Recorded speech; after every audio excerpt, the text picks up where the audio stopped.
کلمہ طیبہ کی فضیلت جو ہے اس کی سب سے پہلے 1 2 3 4 ایسی گنتی میں رکھوں گا، اور انشاءاللہ آج ہم کم و بیش 17 فضیلت اس کی دیکھیں گے، 17۔ پہلی فضیلت کلمہ طیبہ کی اہمیت بھی شامل ہے، فضیلت لیکن زیادہ ہے۔ فضائل جاننے سے ہمیں جو ایک ابھار ملتا ہے، ایک اس چیز کی طرف لگاؤ بڑھتا ہے اور انسان ڈٹ کر وہ عمل کرتا ہے۔ آئیے پہلی فضیلت کیا ہے؟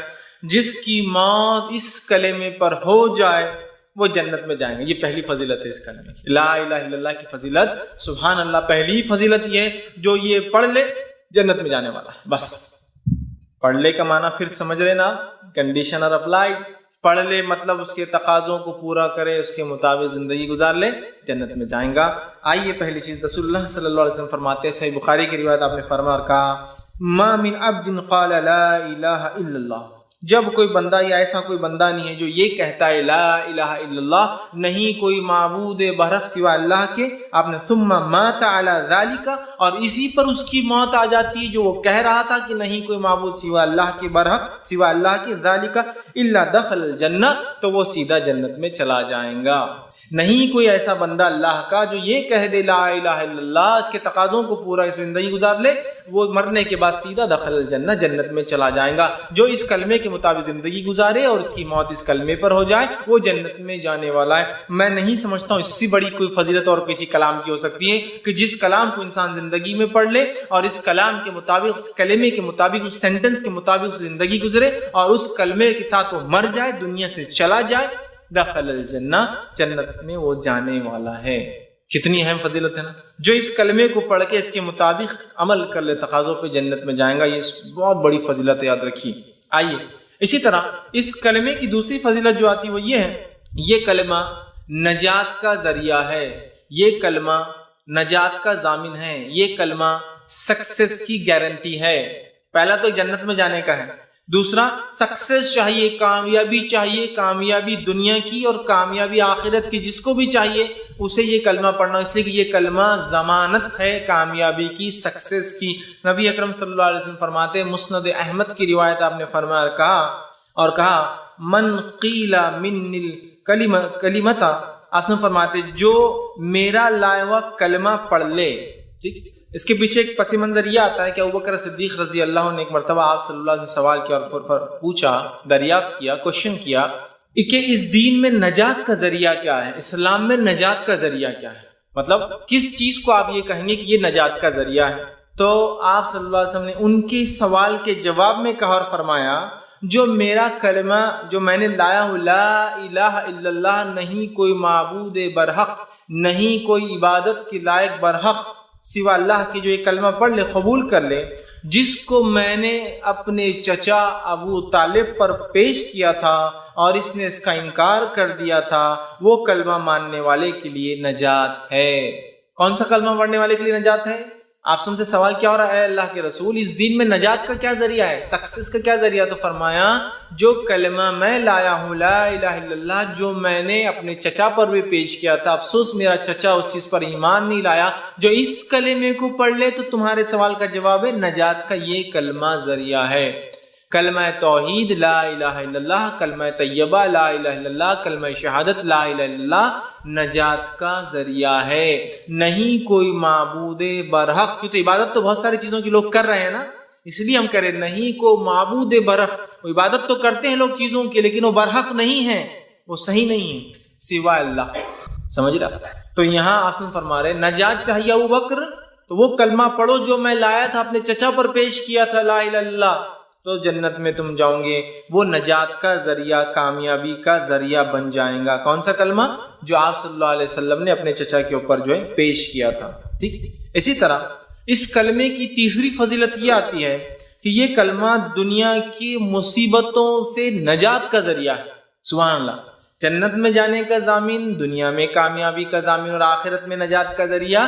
یہ کلمہ دنیاوی مصیبتوں اور آفتوں سے بچنے کا باعث اور نجات کا بھی یہ کلمہ ہی ذریعہ ہے، لا الہ الا اللہ۔ یہ بڑی اہم بات ہے، یاد رکھیں، اس لیے کہ ہم جو ہے یہ کلمہ جو ہے پڑھتے نہیں، یہ کلمے کو جو ہے نہ سمجھتے اس کے تقاضوں کو، اور یہ کلمہ جو انسان پڑھ لیتا ہے تو وہ شخص جو اپنے جان و مال کی حفاظت کر لیتا ہے۔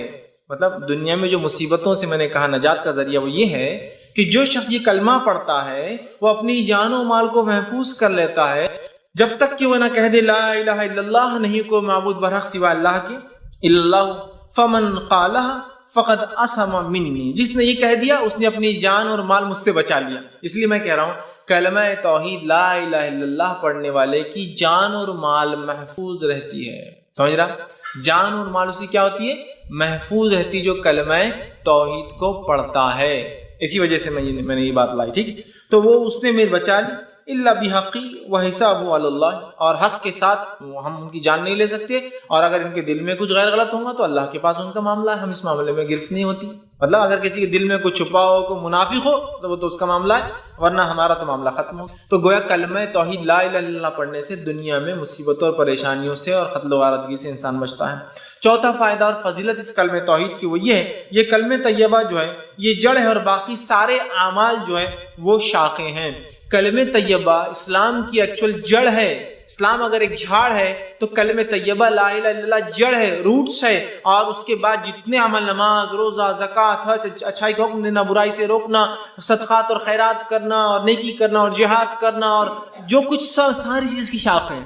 تو کلمہ طیبہ جڑ ہے، روٹ ہے، اور باقی سارے اعمال جو زندگی میں آپ اور میں کرتے اسلام جو حکم دیتا ہے وہ سب کیا ہے؟ برانچز ہے، اس کی شاخیں ہیں اس کی۔ تو روٹ بہت ضروری، اچھی ہو ہماری، مضبوط ہو۔ تو آئیے ہم دیکھتے ہیں، اس لیے کہ آپ صلی اللہ علیہ وسلم نے جو ہے حدیث میں فرمایا کہ یہ روٹ ہے جو میں بیان کر رہا تھا، یہ اس کی جڑ ہے اسلام کی۔ اس کے تعلق سے حدیث صحیح بخاری کی روایت، آپ نے فرمایا اور کہا ایمان کی 70 سے زیادہ شاخیں ہیں، ان میں سب سے بہترین شاخ لا الہ الا اللہ ہے، اور سب سے چھوٹی شاخ راستے سے تکلیف دہ چیز کو ہٹانا ہے، اور شرم و حیا بھی ایمان کی ایک شاخ ہے۔ کیا فرمایا؟ ایمان کی 70 سے زیادہ برانچز ہے، ایک روایت میں 77 تک ہے، 70 سے زیادہ 77 برانچز ہے۔ سب سے افضل برانچ اس کی سب سے اعلیٰ ہے لا الہ الا اللہ، اور سب سے ادنا ہے راستے سے تکلیف دہ چیز کو ہٹانا۔ تو گویا لا الہ الا اللہ جڑ ہے اور باقی تمام چیزیں کیا ہے؟ وہ اس کی شاخیں ہیں۔ یاد رکھیں، لا الہ الا اللہ کیا ہے؟ جڑ ہے، اور باقی تمام چیزیں کیا ہے؟ اس کی شاخیں ہیں، یاد رکھیں۔ اسی طرح اس سے فضیلت کو دیتے۔ پانچویں فضیلت کلمہ طیبہ کی وہ یہ ہے، کلمہ طیبہ کی مثال ایک پاکیزہ درخت کی ہے، ایک پاک جھاڑ کی ہے، یاد رکھیں، اور ایسا جھاڑ جو پھل بھی لاتا ہے، بہت تناور ہے، بہت مضبوط ہے، اس کی شاخیں آسمان کو جا کر چھوتی ہے۔ تو کلمہ طیبہ ایک بہترین درخت ہے، یاد رکھیں، جو پھل لاتا ہے۔ اس کا معنی یہ ہے کلمہ طیبہ ایک جھاڑ ہے جس کو اگر دنیا میں انسان لگاتا ہے تو اس کا پھل معنی ہے آخرت میں اس کا بدلہ پائیں گا۔ اور اللہ رب العزت نے کلمہ طیبہ کو جھاڑ کی تمثیل، مثال خود دی، میں نہیں دے رہا ہوں۔ آئیے سورہ ابراہیم سورہ نمبر 14 آیت نمبر 24 سے لے کر 27 میں اللہ فرماتا اور کہتا ہے الم تر کیف ضرب اللہ مثلا کلمۃ طیبۃ کشجرۃ طیبۃ، کیا اللہ رب العزت تمہارے لیے لوگوں ایک ضرب اللہ مثال دیتا ہے، ایک ایگزامپل دیتا ہے۔ کیا ایگزامپل ہے؟ کہ ایگزامپل ہے مثلا کلمۃ طیبۃ کشجرۃ، کہ کلمہ طیبہ کی لا الہ الا اللہ کی مثال ہے جیسے کہ ایک پاکیزہ جھاڑ، مطلب اس کے اپیرنس سے بھی وہ خوبصورت دکھتا ہے۔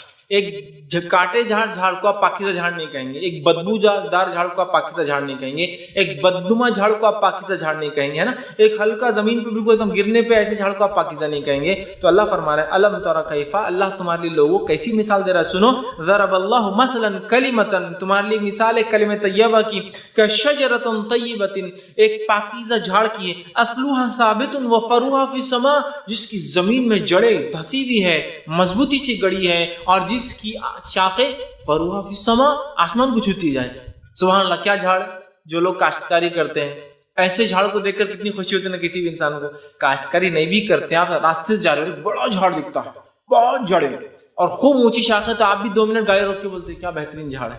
تو کہا کلمہ طیبہ ایک ایسا پاکیزہ جھاڑ ہے جس کی جڑیں مضبوط ہے، جس کی شاخیں آسمان کو چھوتی، فروہا فی السماء تؤتی اکلها کل حین باذن ربها، اور اپنے رب کے حکم سے ہر موسم میں ہر بار پھل بھی لاتا ہے۔ ایک بہت بڑا جھاڑ بغیر پھل کی ہو تو کیا فائدے کا؟ آپ خود بولتے ہیں یار کھیت کا بہت حصہ ویسٹ کرا، اٹھا کے پھینک ڈالو۔ تو کلمہ طیبہ ایک پاکیزہ جھاڑ ہے، جڑیں مضبوط، شاخیں آسمان کو چھوتی ہے، اور اپنے رب کے حکم سے ہر بار ہر موسم میں پھل لاتا ہے، کنٹینیوسلی فروٹ دینے والا جھاڑ ہے، کبھی بھی جاؤ اور آپ کو پھل مل جائے گا۔ یہ کلمہ طیبہ سمجھیے آپ. ایک جھاڑ سے مثال جھاڑ کے کتنے فائدے اٹھاتے ہیں آپ.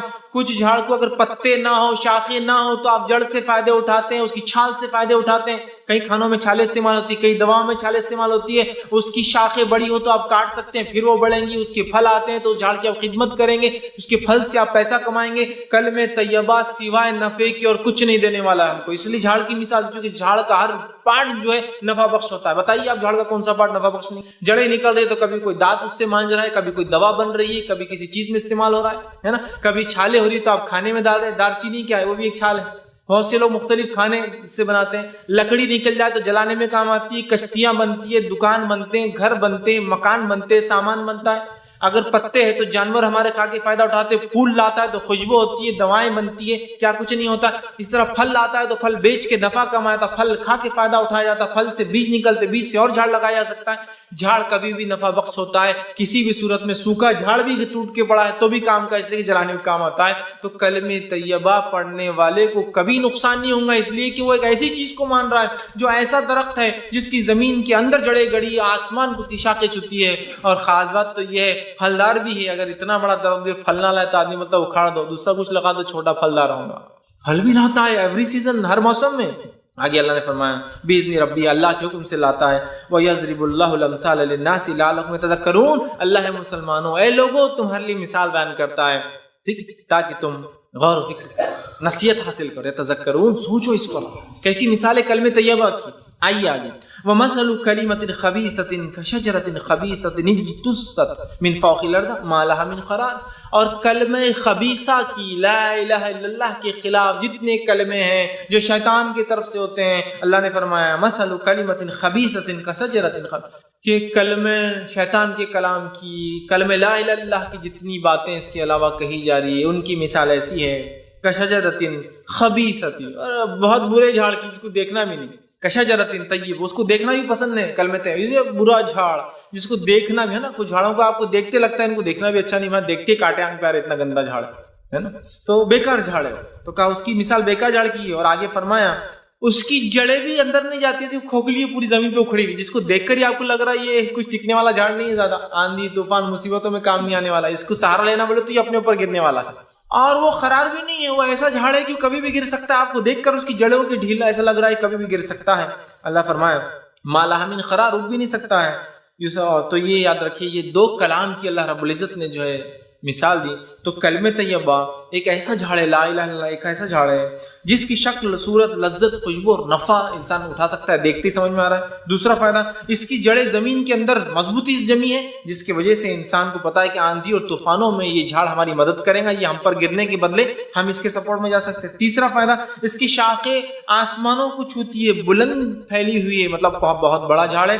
اور چوتھی اور سب سے اہم چیز ہے, یہ جھاڑ پھل بھی لانے والا. یہ کلمے پہ جس نے عمل کیا آخرت میں فائدہ بھی اٹھا. یہ 4 فائدے ہوں گے اس کلام کو. اور شیطان کے کلمے کو ماننے کی بہرحال وہ بالکل غیر مضبوط, دیکھتے ہی گھن آنے والی ہے, کبھی بھی گر سکتا ہے, مطلب اس کو خود سپورٹ کی ضرورت ہے, یہ کوئی مضبوط جھاڑ نہیں. تو کلمہ طیبہ کو جس نے مان لیا ایک مضبوط جھاڑ کی اس کی مثال ہے. اور کلمہ طیبہ کے علاوہ جتنی چیزیں وہ بیکار ہے. چھٹا فائدہ, خبر میں استقامت, خبر میں مضبوطی دینے والے کلمے تھے. سبحان اللہ, مرنے کے بعد جو مر جائے اس پہ پڑھ کے جنت میں جانے والا ہے, جو اس کے مطابق رہے اپنے جان و مال کی حفاظت کر لی. اب خبر میں بھی مضبوطی, خبر میں اکیلے ہوں گے ہم, کیا ہوں گا, ہے نا, اکیلے انسان.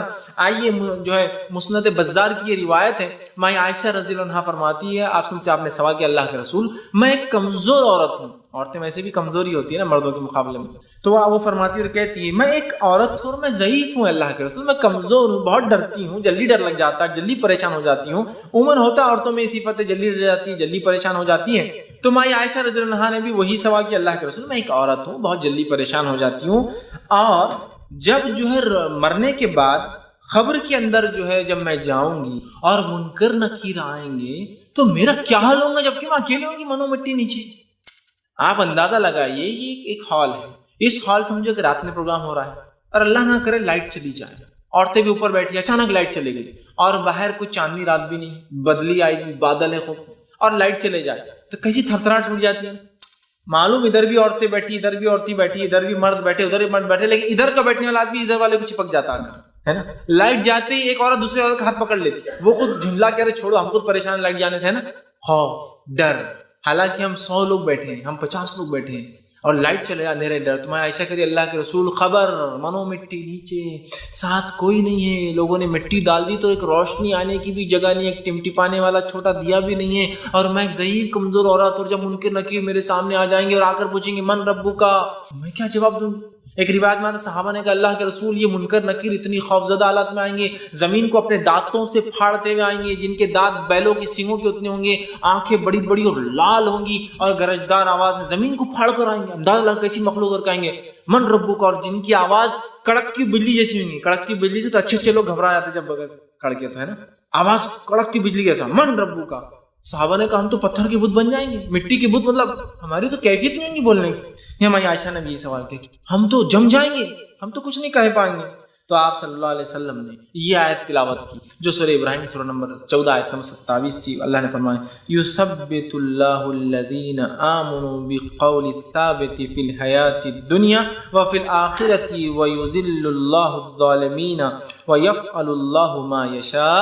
یہ آیت تلاوت کی جو سورہ ابراہیم سورہ نمبر 14 کی آیت 27 تھی۔ کیا فرمایا آپ صلی اللہ علیہ وسلم نے یثبت اللہ الذین آمنوا بالقول الثابت، اللہ رب العزت مومنوں کے قدم کو جما دیں گا قول ثابت سے، اور قول ثابت سے مراد کیا ہے؟ اس سے پہلے کی آیت گزر چکی ہے، 27 سے پہلے 26 اور 25 اور 24 ہم نے پڑھی، وہی کلمہ طیبہ کی مثال ایک مضبوط جھاڑ سی ہے جس کی جڑیں زمین میں ہے، اس کے بعد کی آیت ہے بالکل یہ 24 25 26 وہ آیتیں تھی، اور یہ 27ویں آیت۔ کیا فرمایا کہ اللہ کلمہ طیبہ سے مومنوں کے قدم جما دیں گا، یثبت، تو کلمہ طیبہ خبر میں آ جانے والا ہے، اسی وجہ سے ہم مضبوط ہوں گے، اور جس کے کلمہ طیبہ مضبوط نہیں تھا، کلمہ توحید کمزور تھا، خبر میں وہ جواب نہیں دے پائیں گا، اس کے پیر کانپنے لگ جائیں گے۔ تو انہوں نے کہا میں تو ڈر جاؤں گی، ایک عورت ہوں میں، تو کہا یہ قول سے، کلمہ طیبہ سے اللہ جنبی قول ثابت فی الحیات الدنیا، اور اس کلمے سے تمہیں صرف آخرت میں نہیں دنیا کی زندگی میں اللہ تمہیں جما دے گا، فی الآخرت، اور آخرت کی زندگی میں جما دے گا، ویذل اللہ الظالمین، اور اللہ تعالیٰ ظالموں کو گمراہ کر دیتا ہے، ویفعل ما یشاء، اور اللہ جو چاہتا ہے وہ کرتا ہے۔ سبحان اللہ، کلمہ طیبہ ہی وہ کلمہ ہے جو قبر میں جمانے والا ہے، اس کے تقاضوں پر جس نے زندگی گزاری، جو یہ کلمہ چاہتا تھا وہ کیا، بس وہ تو کامیاب۔ قبر میں بھی یہ کلمہ فائدہ دینے والا ہے، اس بات کو یاد رکھیے۔ عثمان بن عفان رضی اللہ عنہ سے ایک روایت ہے، یہ جو سنن ابو داؤد کی روایت ہے، حضور صلی اللہ علیہ وسلم جو ہے میت کو دفنانے سے جب فارغ ہوتے تو وہاں ٹھہر جاتے اور کہتے اپنے بھائی کے استقامت کے لیے، اس کے قدم جمنے کے لیے، اس کے سوال جواب میں آسانی کے لیے، اور اس کے استغفار، اس کے لیے مغفرت کی دعا کرو۔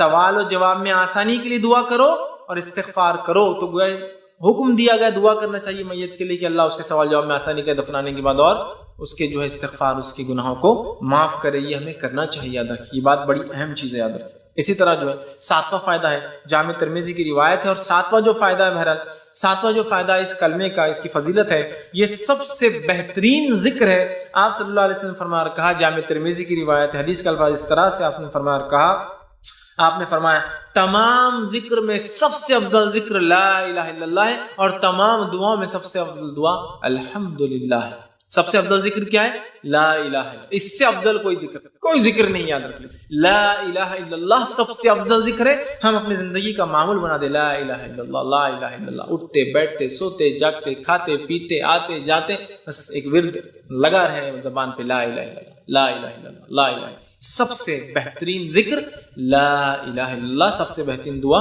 الحمدللہ۔ یہ اس کا 7واں فضائل تھے۔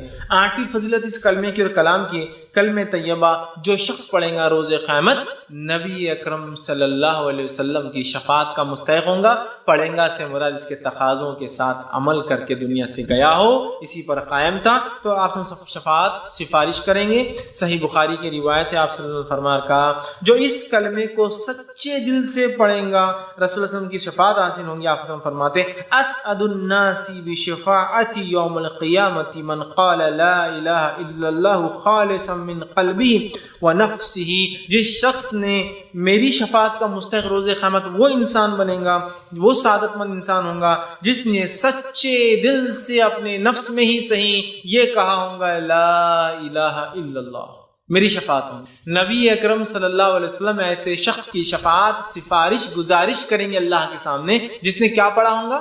لا الہ الا اللہ۔ آسم کی شفاعت کے لیے لوگ ترس رہے ہیں، شفاعت کبریٰ ہے یہ، تو پھر اس کے لیے کلمے کو پڑھنا ہے اور کلمے کے تقاضوں کو پورا کر کے دنیا سے جانا ہے. ہمیں یاد رکھیے، اللہ تعالیٰ اس کے ہمیں توفیق عطا فرمائے. 9واں فضیلت، 9 اس کی فضیلت اس کلمے کی کیا ہے؟ کلمہ طیبہ پڑھنے والا، اس کے عمل کرنے والا دوزخ میں نہیں جائے گا. کلمہ طیبہ پڑھنے والا، اس پر عمل کرنے والا جہنم میں داخل نہیں ہوگا. ابو یعلا کی یہ روایت ہے، ابو ہریرہ رضی اللہ عنہ فرماتے اور کہتے ہیں رسول اللہ صلی اللہ علیہ وسلم فرمایا کہا تم کثرت سے کلمہ طیبہ پاکیزہ کلام کو پڑھا کرو. وہ کیا ہے؟ لا الہ الا اللہ کو پڑھو، کہتے رہو اس سے پہلے کہ تمہارے پاس اس کلمے اور طیبہ کے درمیان گیپ آ جائے، خلا آ جائے، مطلب موت آ جائے. کلمہ طیبہ کو خوب پڑھتے رہو اس سے پہلے کہ تم اور یہ الگ ہو جائے، مطلب موت آ جائے تمہارے اندر اور اس کے درمیان حائل ہو جائے، یعنی موت آنے سے پہلے اس کو کثرت سے پڑھو.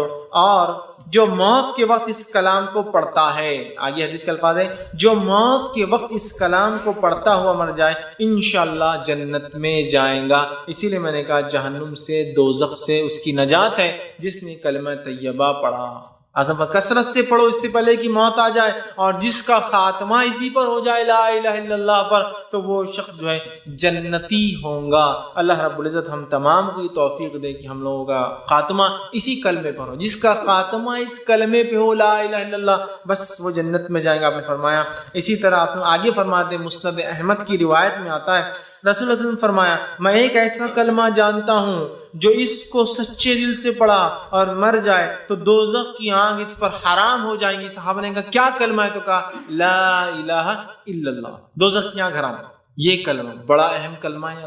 ہمیشہ اللہ سے حسن خاتمہ کی دعا ہم کرتے ہیں تو یہ دعا ضرور کرے کلمے سے ہمارا جو خاتمہ ہو. کلمے سے مراد لا الہ الا اللہ، بڑی اہم چیز ہے. جس کا خاتمہ ہو گیا وہ جنت میں چلا گیا. ایک روایت میں جس کی شروعات پہلا کلام اس کی زندگی کا لا الہ الا اللہ ہو اور جس کا خاتمہ لا الہ الا اللہ پہ، وہ جنت میں جائیں گا. اب ظاہر سے تو پہلی بار جب کوئی کہیں گا تو بچوں کو بہت تربیت دینا پڑے گی کہ پہلی بار بولے تو ممی ڈیڈی چاچا پھپھا یہ وہ بولنے سے پہلے کیا بولے؟ لا الہ الا. بہت ٹریننگ دینا پڑے گی نا، بچپن سے بولتے رہنا. جب پیدا ہوئے 1-8 مہینے بولو بولو بولو تو جب بولیں گے تو لا الہ الا اللہ. اب پہلا کلمہ اور آخری کلمہ بڑی اہم بات ہے، وہ تو جنت میں گئے. ٹھیک. 10ویں فضیلت اس کلمے کی جو آتی ہے وہ یہ، کلمہ طیبہ پڑھنے پر آسمان کے دروازے کھول دیے جاتے ہیں اور یہ کلمہ سیدھے عرش تک پہنچ جاتا ہے. اس کی خصوصیت اس کلمے کی. آئیے حدیث کے الفاظ سنیے. جامع ترمذی کی روایت ہے، آپ نے فرمایا اور کہا رسول اللہ نے فرمایا کہ جب بندہ سچے دل سے لا الہ الا اللہ کلمہ طیبہ پڑھتا ہے، لا الہ الا اللہ پڑھتا ہے، تو اس کے واسطے آسمانوں کے دروازے کھول دیے جاتے ہیں اور یہ کلمہ عرش الہی تک پہنچ جاتا ہے، مگر شرط یہ ہے کہ اس کلمے کو پڑھنے والا گناہ کبیرہ سے بچتا رہے. تو یہ کلمہ عرش تک پہنچ جاتا ہے سیدھا. مطلب یہ کلمہ ڈائریکٹ میسج ہے، رب کو چلا جاتا ہے سیدھا نکل. آسمان کا کوئی دروازہ اس کو وتھ ہیلڈ روک نہیں سکتا. یہ سیدھے 7واں آسمان کو پار کرتا ہے، رب کے عرش کے پاس چلا جاتا ہے. لیکن کنڈیشن یہ ہے اس کلمے کے عرش تک پہنچنے کے لیے کہ انسان کبائر سے، گناہ کبیرہ سے بچتا ہے. ورنہ بڑے بڑے گناہوں سے نہ بچے تو یہ کلمہ عرش تک نہیں پہنچتا، بیچ میں رک جاتا ہے. تو یہ کلمے کی پہنچ سیدھا عرش تک، سیدھا اوپر چلے جاتا ہے وداؤٹ کوئی مطلب ہوتا ہے. آپ کو کسی کو SMS بھیجنا ہے، کوئی بڑے آدمی سے بات ہی کرنا ہے تو 10 جھمیلے ہوتے ہیں اس کے پیچھے. رب سے اگر تعلق قائم کرنا ہے تو کلمہ عرش تک پہنچ جاتا ہے. صرف شرط یہ ہے کہ گناہ کبیرہ سے انسان بچتا ہے. تو اس کلمے کی پہنچ عرش تک ہے، کیونکہ عرش والے کا کلمہ ہے تو عرش تک پہنچ بھی جاتا ہے، بس پہنچانے والا گناہ کبیرہ سے بچتا ہے. 11واں اس کی فضیلت اس کلمے کی آتی ہے کہ مرنے والے کے پاس لا الہ الا اللہ پڑھانا چاہیے. اگر پڑھتے ہوئے مر گیا تو جنت میں، مطلب پہلے تو آ گئی بات مرتے وقت جو پڑھ لے جنت میں، لیکن یہاں اضافہ کیا ہے؟ مرنے والے کو لا الہ الا اللہ کی تلقین کرنا چاہیے. اس سے یہ بات پتہ چل رہی ہے کہ بہت اہم کلمہ ہے، بہت بڑی فضیلت ہے. تبھی تو مرنے کے وقت یہ کہنا ہے ہم کو، کس کو؟ مرنے والے کو. کیا کہنا ہے؟ لا الہ الا اللہ کی تلقین ہے نا. حدیث کے الفاظ دیکھیے، 11ویں فضیلت ہے یہ، طبرانی کی روایت ہے.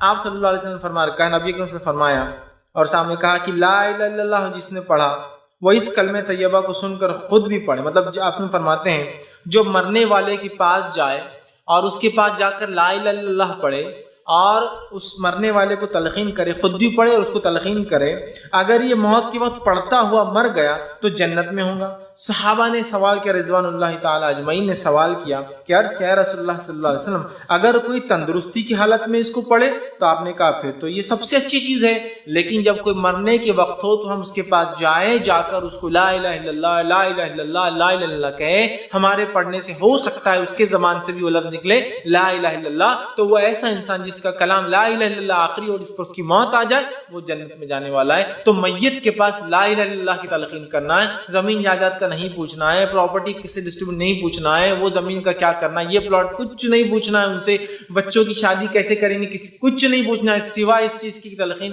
لا الہ الا اللہ۔ کچھ کھلائیے پلائیے بھی مت، بہت سارے لوگ یہ غلطی کر دیتے موت کے آخری ٹائم پہ دودھ پی لے تو کوئی فضیلت نہیں، آخری ٹائم پہ پانی پی لے تو کوئی فضیلت نہیں، آخری ٹائم پہ کلمہ پڑھ لے تو سب کچھ ہو گیا، یہی تلقین ہے لا الہ الا اللہ۔ تو کہا جس کا آخری کلام یہ ہو جائے، زندگی میں پڑھے تو بہت افضل ہے، وہ تو اچھا آپ نے فرمایا، لیکن جو مرے اور مرتے وقت کا زبان سے تلقین کرو تم بھی پڑھو، اور اگر وہ پڑھ لے اس کی زبان سے نکل جائے تو بس پھر تو وہ کیا ہوں گا، جنت میں جائیں گا۔ اسی طرح جو ہے ایک اور روایت کے اندر آتا ہے جو کہ بخاری کی روایت ہے، جو ہے حضرت عتبہ بن مالک رضی اللہ عنہ کے راوی وہ کہتے ہیں آپ نے فرمایا اور کہا جو اللہ کی رضامندی کے لیے کلمہ طیبہ لا الہ الا اللہ پڑھے قیامت کے دن دوزخ کی آگ اس پر حرام ہو جاتی ہے، بخاری کی روایت، دوزخ کی آگ اس پر حرام ہو جاتی ہے، پہلے بھی آئی یہ بات، اور اگر مرتے وقت پڑھ لے تو جنت اس پر واجب ہوتی۔ 12ویں اس کی فضیلت اس کلمے کی ہے، کلمہ طیبہ کا پڑھنے والا جہنم سے نکالا جائے گا۔ اب چلے گیا کوئی انسان جہنم، گناہ گار تھا چلے گیا اور بھگت رہا ہے سزا جہنم کی،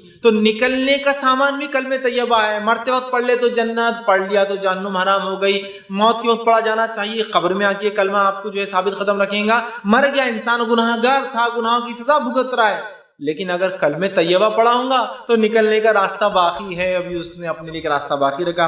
حدیث کے الفاظ سنیے، آپ صلی اللہ علیہ وسلم نے فرمایا، مستدرک حاکم کی روایت آپ نے فرمایا اور کہا اخرجوا من النار من قال لا الہ الا اللہ وفی قلبہ ذرۃ من الایمان۔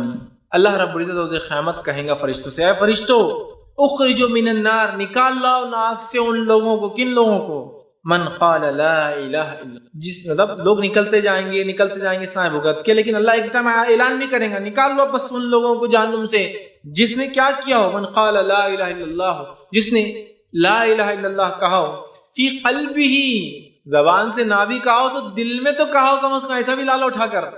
اللہ تعالیٰ تو اپنے بندوں کو سزا نہیں دینا چاہتا نا، مغفرت کر، تو جاؤ لے کر آؤ، جس نے لا الہ الا اللہ کہا ہو منہ پہ نہیں تو دل میں کہا، لاؤ فی قلبی، اس کے دل میں کبھی پڑھاؤ، لے کر آؤ نکال کر اس کو، فی قلبی ذرۃ من الایمان، اور اس کے پاس ذرہ برابر بھی اگر ایمان ہوگا تو لاؤ، خالی وہ وربل پڑھنے والا نہیں تھا، ایک باری پڑھا ہو لیکن اس کے دل میں ایمان ہو۔ ذرہ برابر ایمان سے کیا مراد ہے؟ بہت سے لوگ بولتے ہیں حدیث میں ذرہ برابر ایمان جنت میں جائیں گا، تو اس کا کیا معنی ہے؟ اس کا معنی یہ ہے ایمان تو مکمل تھا، عمل نہیں کرنے کی وجہ سے ذرہ کہا گیا اسے، ورنہ اگر ایمان میں کوئی کمزوری آئے تو کبھی جنت میں نہیں جائے گا انسان، یہ بات لکھ کے رکھ لیجیے۔ تو ذرہ برابر کیوں کہا گیا؟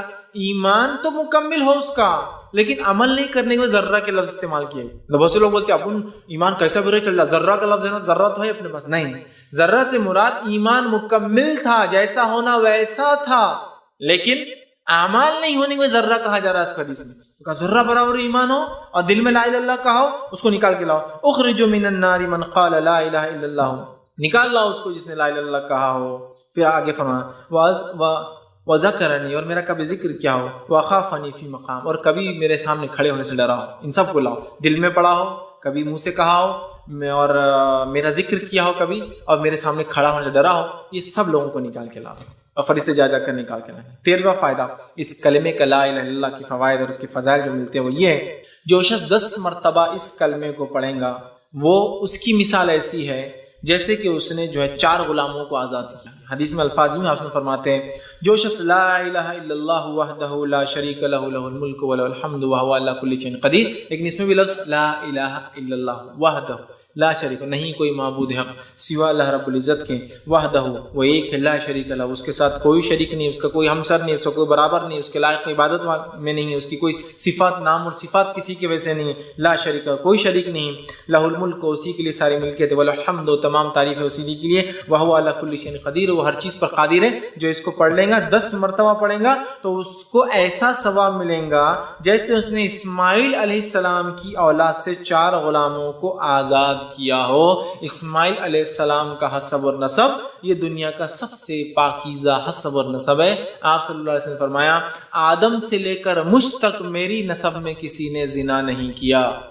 کوئی کافر تو ہو سکتے ہیں، نسب کے اعتبار سے کوئی فالٹ نہیں، نسب پاکیزگی نسب کہ ساری اولادیں جو ہے کوئی ولد الزنا نہیں ہے۔ تو کہا میری نسل میں آدم سے لے کر اور آسم اسماعیل علیہ السلام کی نسل سے تھے، تو گویا اسماعیل علیہ السلام مطلب سب سے پاکیزہ نسل میں سے 4 غلام آزاد کرنے کے برابر ہے۔ حدیث میں اسماعیل علیہ السلام کی اولاد میں سے مطلب سمجھ لیجیے اسماعیل علیہ السلام کی اولاد کو کسی نے غلام بنا دیا، ان میں سے 4 لوگوں کو آزاد کرنے کا ثواب ہے 10 مرتبہ لا الہ الا اللہ وحدہ لا شریک لہ لہ الملک وله الحمد وهو علی کل شیء قدیر پڑھنے کا۔ اس میں شروعات لیکن پھر لا الہ الا اللہ، یہ کلمے کی فضیلت دیکھیے آپ، اصل تو یہی ہے، اس کے بعد پوری تعریف ہے، نہیں کوئی معبود برحق سوا اللہ کے وحدہ، پھر وہ ایک ہے، اصل کلمہ لا الہ الا اللہ ہی اس کے اندر، وہ ایک ہے، اسی کے لیے ملکیت ہے، اس کا ہمسر کوئی نہیں ہے، ساری تعریف اسی کے لیے ہے اور وہ سب چیز پہ قادر ہے نا۔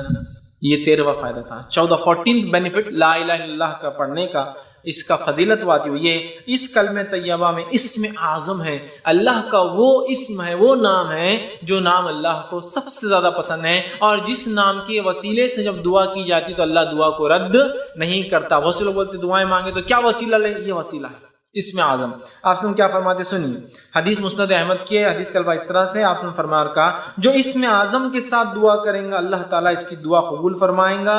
جو حضرت اسماء بنت یزید جو ہے رضی اللہ عنہا جو ہے فرماتی ہے کہ آپ نے فرمایا کہ اللہ کا اسم اعظم بڑا نام ان 2 آیتوں میں ہے، جو اسم اعظم کے ساتھ دعا کریں گا اللہ اس کی دعا کو رد نہیں کریں گا۔ پھر اسماء بنت یزید رضی اللہ عنہا فرماتی ہے کہ آپ صلی اللہ علیہ وسلم نے فرمایا ان 2 آیتوں میں اللہ کا اسم اعظم ہے، ان 2 آیتوں میں جو اللہ کا اسم نام ہے، اس نام کے وسیلے سے کوئی دعا مانگے تو اللہ دعا رد نہیں کرتا۔ پہلی آیت کون سی؟ سورہ بقرہ سورہ نمبر 2 آیت نمبر 163 163 میں اللہ نے فرمایا وَإِلَٰهُكُمْ إِلَٰهٌ وَاحِدٌ لَا إِلَٰهَ إِلَّا هُوَ الرَّحْمَٰنُ الرَّحِيمُ۔ یہ آیت کیا ہے؟ وَإِلَٰهُكُمْ إِلَٰهٌ، تمہارا معبود صرف تمہارا عبادت کے لائق صرف ایک ہے، واحد ایک ہے، لا الہ الا ہو، نہیں ہے کوئی معبود برحق سوا اس اللہ کے، هو الرحمن الرحیم، وہ بڑا رحم کرنے والا نہایت مہربان اور رحم کرنے والا ہے۔ تو یہ اسم اعظم ہے، اس میں کیا ہے؟ لا الہ الا ہو لا الہ الا الرحمن الرحیم۔ تو یہاں بھی لا الہ کا لفظ دیکھیے پھر اس جملے کے اندر آ گیا، اسم اعظم میں بھی آ گیا۔ دوسرا آپ نے فرمایا سورہ آل عمران کی آیت نمبر 2، جس میں اللہ نے فرمایا اللہ لا الہ الا هو الحی القیوم، ہے نا، اللہ لا الہ الا حی القیوم، تو کہ حی اور القیوم، لیکن اس سے پہلے دیکھیں اللہ لا الہ الا حی القیوم، کہ اللہ وہ ہے جس کے سوا کوئی معبود برحق نہیں، وہ زندہ ہے اور تمام چیزوں کو قائم رکھے ہوئے ہے۔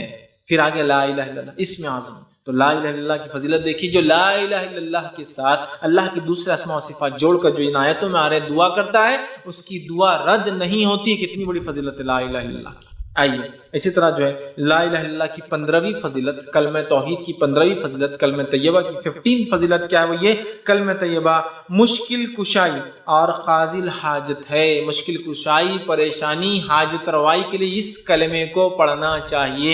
آئیے حدیث کے الفاظ اس طرح سے ہیں، اور یہ حدیث مسند احمد کی ہے۔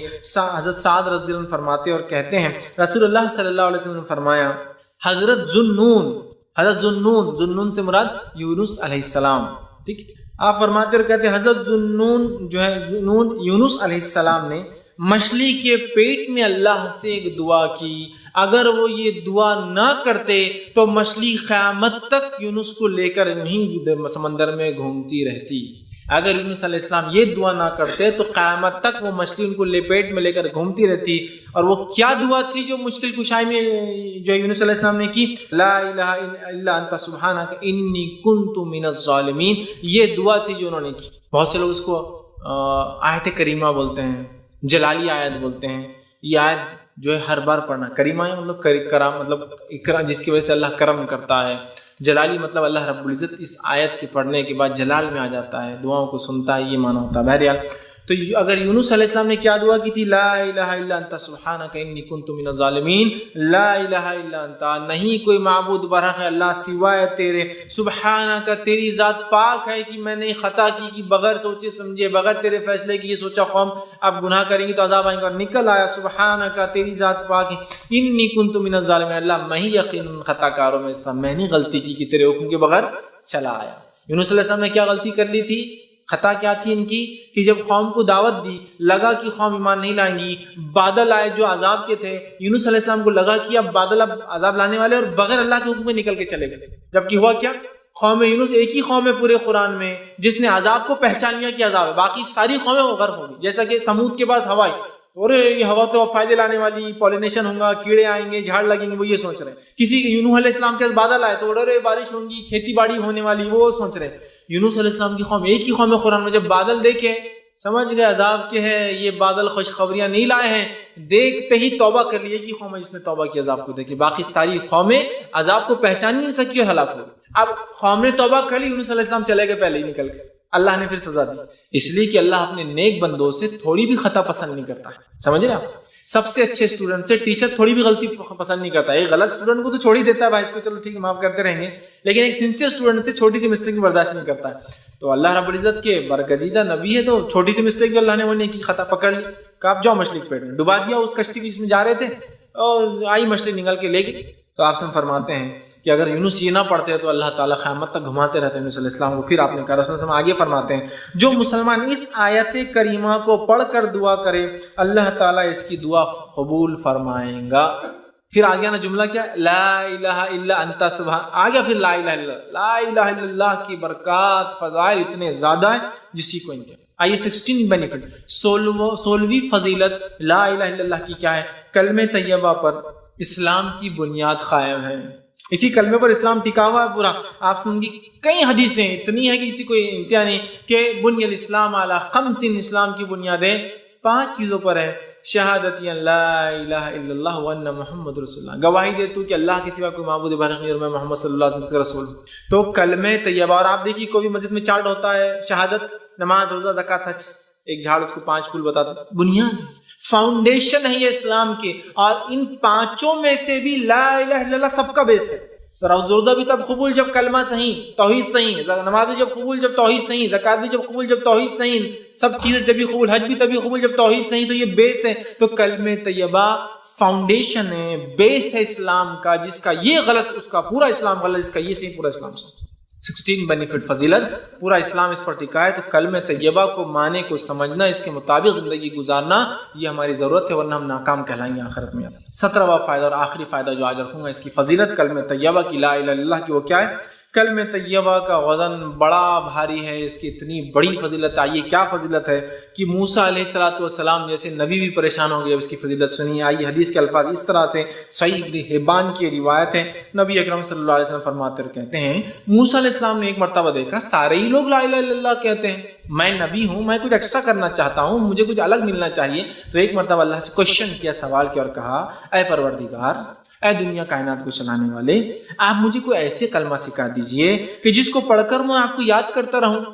ان کو کیا لگا وہ نبی ہے، کچھ ہٹ کر پڑھنا چاہیے، نبی نے کچھ ہٹ کر عبادت ہونی چاہیے۔ تو کہا اللہ کچھ ایسا کلمہ بتاؤ کہ جو کلمے کو میں پڑھوں تو اسپیشل آپ کی عبادت ہو، آپ کو یاد کروں اور اس کے ساتھ دعا مانگا کروں آپ سے، اس کلمے کے ساتھ ٹھیک مانگا کروں۔ اللہ تعالیٰ نے فرمایا لا الہ الا اللہ، موسیٰ لا الہ الا اللہ پڑھو، اگر تم کو میرا ذکر کرنا ہے، سب سے افضل ذکر کرنا اور اس کلمے کے ذریعے دعا مانگنا ہے، تو کون سا کلمہ ہے مانگنے کے لیے؟ لا الہ الا اللہ، اے اللہ تو ہی سب کچھ دینے والا، یہ کلمہ ہے، وسیلہ ہے۔ تو کہا دعا مانگنا ہے تو اس کلمے کے ذریعے مانگنا۔ اب موسیٰ علیہ السلام نے فرمایا، حضرت موسیٰ علیہ السلام نے کہا، فرمایا یہ تو تیرے سارے ہی بندے کہتے ہیں نا، میں تو اسپیشل چاہ رہا ہوں نا کچھ، سبھی کہہ رہے ہیں، یہ بھی کہہ رہا ہے، وہ بھی کہہ رہا ہے، سبھی کہہ رہے ہیں، میری پوری قوم کہہ رہی ہے، آنے والے لوگ کہیں گے، پچھلے لوگوں نے کہا، میں تو اسپیشل چاہ رہا ہوں کچھ آپ سے، میں تو آپ سے کلام کرتا ہوں نا، کلیم ہوں، تو اسپیشل کچھ دیجیے مجھے۔ تو اللہ رب العزت نے فرمایا موسیٰ علیہ السلام سے عرض کیا یہ تو تیرے سارے بندے کہتے ہیں۔ اللہ تعالیٰ نے فرمایا یہی کلمہ پڑھا کر ہے موسیٰ، یہی کافی ہے۔ موسیٰ علیہ السلام نے کہا کوئی مخصوص چیز بتائیے، لیکن موسیٰ علیہ السلام کی فطرت کی ضد کرتے تھے اللہ سے، تو کہا نہیں کچھ اسپیشل مجھے چاہیے، اور یہ تو آپ سب بندے پڑھتے ہیں، سارے لوگ پڑھتے ہیں، مجھے اسپیشل چاہیے۔ تو اللہ تعالیٰ نے موسیٰ علیہ السلام نے کہا نہیں مجھے کچھ مخصوص چیز بتائیے۔ اللہ رب العزت نے فرمایا اے موسیٰ تم اس کلمے کو معمولی سمجھتے ہو؟ معمولی سمجھتے ہو؟ اگر اس کلمے کا وزن ترازو میں کیا جائے اور ایک پلڑے میں ساری زمین اور ساری آسمان، مطلب 7 زمین اور 7 آسمان، مطلب 14 چیزیں رکھ دی جائے، اور دوسرے پلڑے میں صرف لا الہ الا اللہ، جس کو تم معمولی سمجھ رہے ہو، مجھ سے کچھ ایکسٹرا مانگ رہے ہو، اگر اس کو رکھ دیا جائے تو لا الہ الا اللہ کا پلڑا بھاری ہو جائے گا، اور 7 زمین اور آسمان ہلکے ثابت ہوں گے۔ اور 7 زمین اور آسمان کا وزن کیا ہو سکتا ہے ہم اندازہ نہیں لگا سکتے، ان امیجنیبل اماؤنٹ آف ویٹ ہے وہ، اس وزن کا اندازہ نہیں۔ ہماری دنیا کے وزن کتنا ہوگا، ہماری صرف ملکی وے گیلیکسی میں ہمارے سورج اور ہماری جو آس پاس جو کائنات میں پلانٹ جس کو کہتے ہیں ان کا وزن کتنا ہوگا، اور ہماری ملکی وے گیلیکسی جس کے اندر دودھیا گیلیکسی میں 100 ٹریلین سٹار ہے، بہت بڑی گنتی ہوتی ہے، 100 بلین کا 1 ٹریلین ہوتا ہے، 100 ٹریلین سٹار ہے، اور ایک ایک تارا سورج سے بھی کئی کئی گنا 10 20 30 40 بلکہ سورج کے مقابلے میں 1300 بلین ٹائمز اس کا ویٹ زیادہ، مطلب وہ حساب بہت بڑا ہے، یہ ہم کر نہیں سکتے آسانی سے، ہمارے کیلکولیٹر بھی نہیں کرتے، 12 ڈیجٹ سے آگے چل جاتا ہے یہ، ایک ایک اتنا وزنی ہے، یہ صرف ہماری ہے۔ اور ہماری کائنات جو پہلے آسمان سے پہلے تمام چیزیں، اس کے اندر 300 کھرب ایسی کائناتیں چل رہی ہے جو ہم دیکھ سکتے ہیں، اس کے علاوہ کتنی ہوں گی وہ اللہ ہی بہتر جانتا ہے۔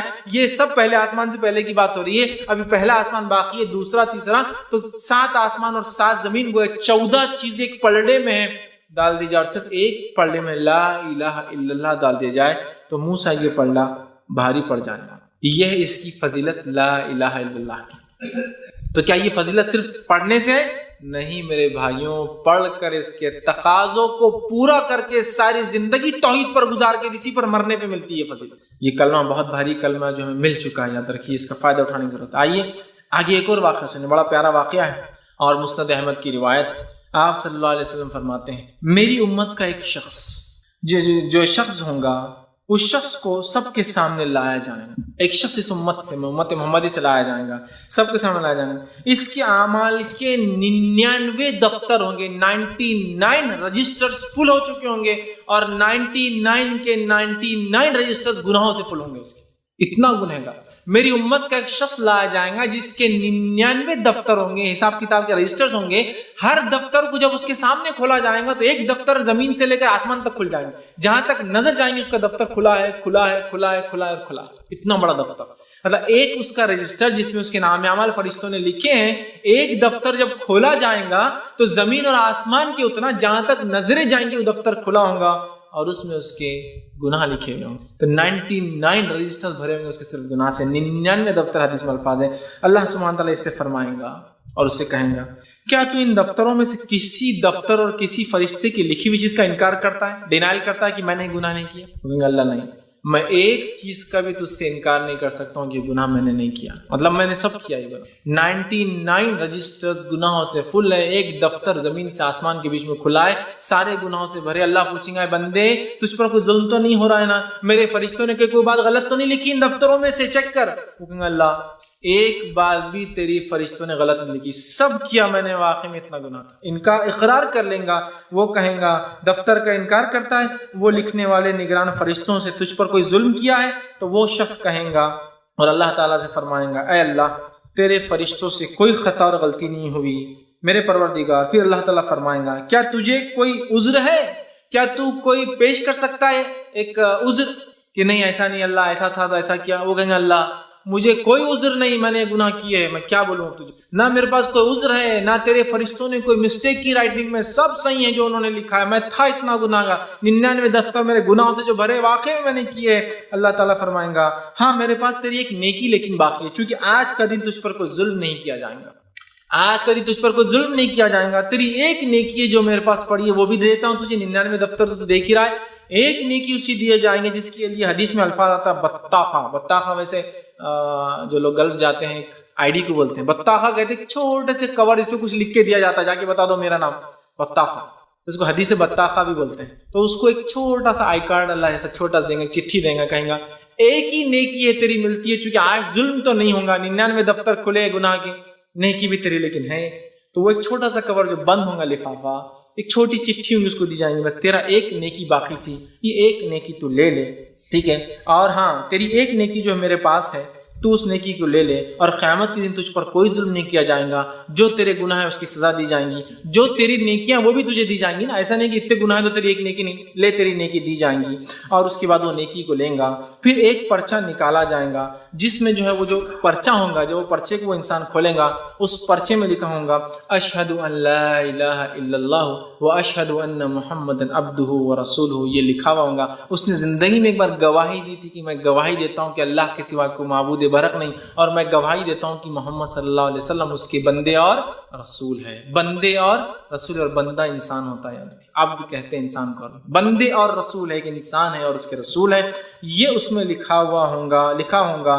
پھر اللہ عز و جل جو ہے فرمائیں گا جس جگہ تیری نیکی تولی جاتی ہے اس جگہ تو حاضر ہونا، وہاں میں تجھ سے بات کروں گا۔ پھر وہ بندہ اسے ایک بطاخے کو لے کے 99 رجسٹر تو اٹھانے لائق اس کی طاقت نہیں تھی، ایک چھوٹا سا کارڈ لیں گا بطاخہ جس پہ یہ لکھا ہوگا، وہ جائیں گے اللہ رب العزت کے سامنے۔ جب اللہ اس کو بلائیں گے کہ مقام پہ، مطلب پہلے بات چیت ہوں گی، حساب شاید کسی اور جگہ اور ہوگا جہاں نام عمل تولے جائیں گے، فرسٹ بات چیت ہوں گی پھر نام عمل تولے جائیں گے، تو اللہ کہیں گا وہاں ملنا مجھ سے، وہاں میں تیرے اس بطاخے اس جو چھوٹی نیکی کو دیکھا جائے گا کیا اس سے ہوتا ہے، اور وہ انسان پریشان ہوگا کہ ایک نیکی 99 دفتر میرے فل تھے گناہوں سے، اور اللہ تعالیٰ جو ہے کہیں گا کہ وہاں آ کر مجھ سے ملنا، حاضر ہونا۔ وہ شخص کہیں گا اے اللہ یہ پرچہ 99 دفتروں کے مقابلے میں کیا ثابت ہوں گا، کیوں مجھے بلا کے وہاں رسوا کر رہے ہیں، ڈال دیجیے ہی جہنم میں اٹھا کے، وہاں ہوں اتنا سا ایک بطاخہ ایک چھوٹا سا لے کر کوپن لے کر آ رہا ہوں، اور وہاں کیا ثابت ہوگا 99 رجسٹروں کے مقابلے میں ایک نیکی کیا میری ثابت ہوں گی، کیوں آپ ذلیل کرنے وہاں بلا رہے ہیں، یہی مجھے جہنم میں ڈال دیجیے۔ تو اللہ کہیں گا نہیں، آج کے دن ظلم نہیں ہوتا ہے، جب تولے جائیں گے بولے تو تولے جائیں گے، ظلم نہیں ہونے والا،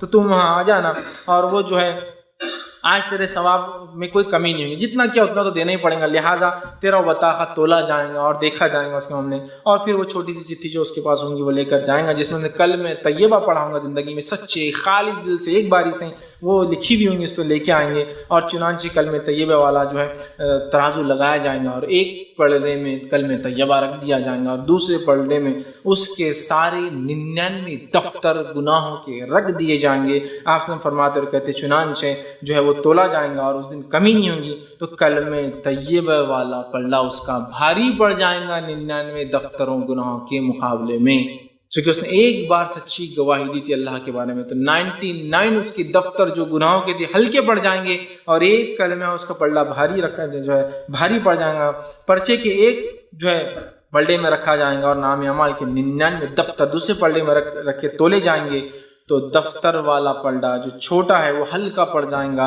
اور 99 دفتر اٹھ جائیں گے، اور کلمہ لا الہ الا اللہ کا پلڑا جھک جائے گا، بھاری ہوگا۔ اللہ تعالیٰ کے نام کے مقابلے میں کوئی چیز بھاری نہیں ہو سکتی۔ اللہ فرمائیں گے تو نے اللہ کا نام لیا تھا، سچا نام لیا تھا، ایک باری صحیح، آج کوئی چیز اس کے مقابلے میں بھاری نہیں پڑنے والی تجھ پر، لہٰذا اس کی مغفرت کر دی جائے۔ لا الہ الا اللہ کی فضیلت دیکھ رہے ہیں، یقیناً اس حدیث کو کبھی بھی اس معنی مت لیجیے، اس معنی میں ہرگز مت لیجیے کہ یہ حدیث دعوت دے رہی ہے گناہ کرنے پر۔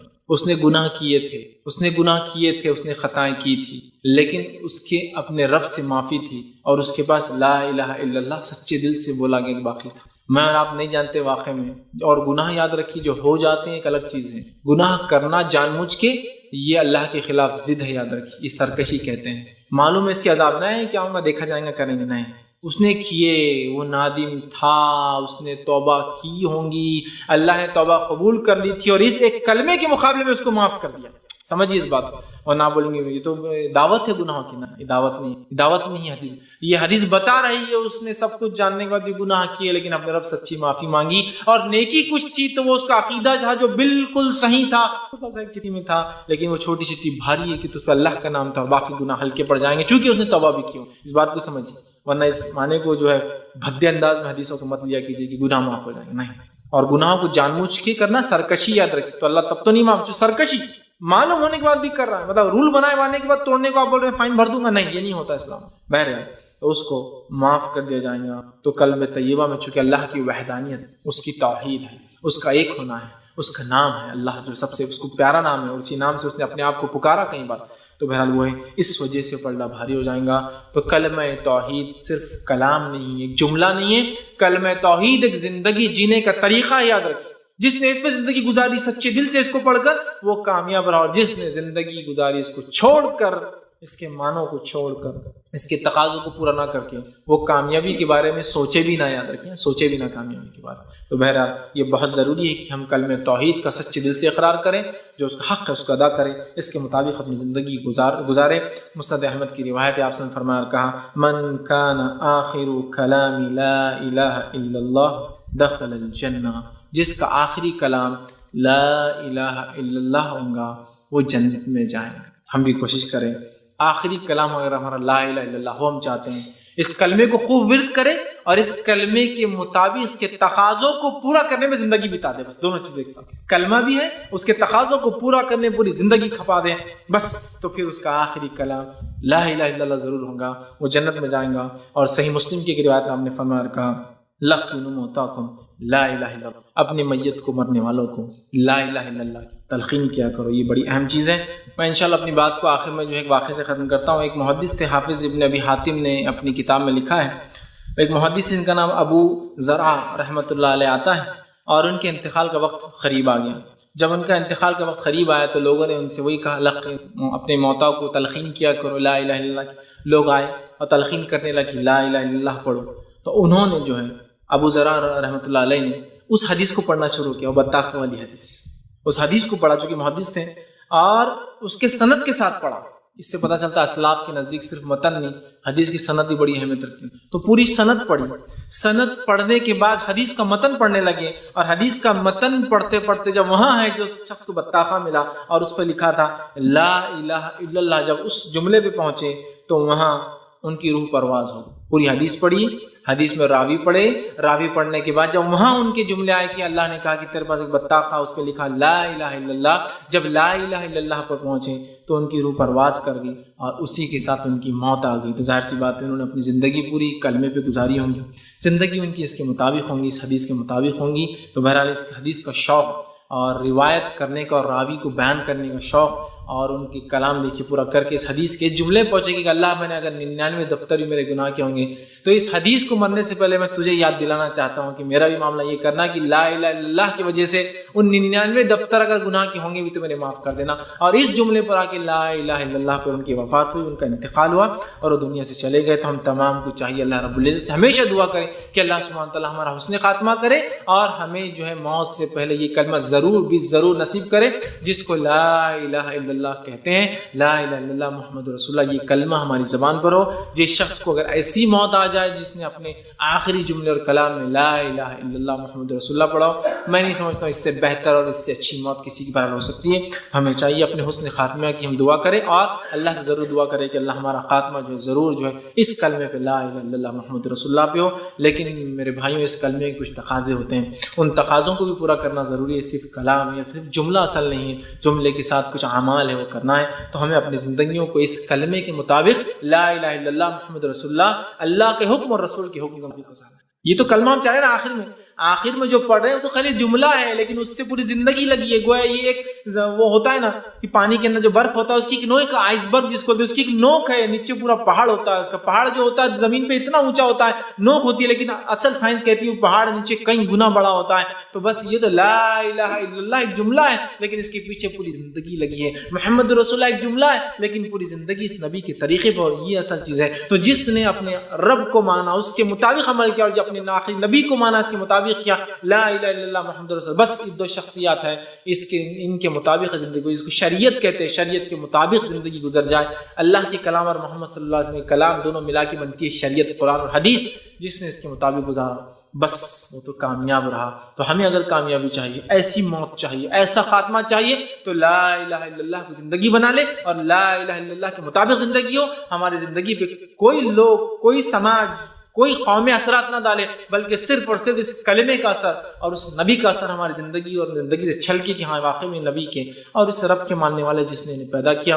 یہ نہ ہو کہ منمانی کی، رب کو چھوڑ کے دوسروں کو پکارا، شرک کیا اور نبی اکرم صلی اللہ علیہ وسلم کی اتباع کے خلاف آپ کی نافرمانیاں کی اور پھر کہہ رہے لا الہ الا اللہ۔ یہ لا الہ الا اللہ کچھ کام نہیں آنے والا جب تک کہ اس کے پیچھے تقاضے عمل نہ کیا گیا۔ لہٰذا اپنی زندگی کو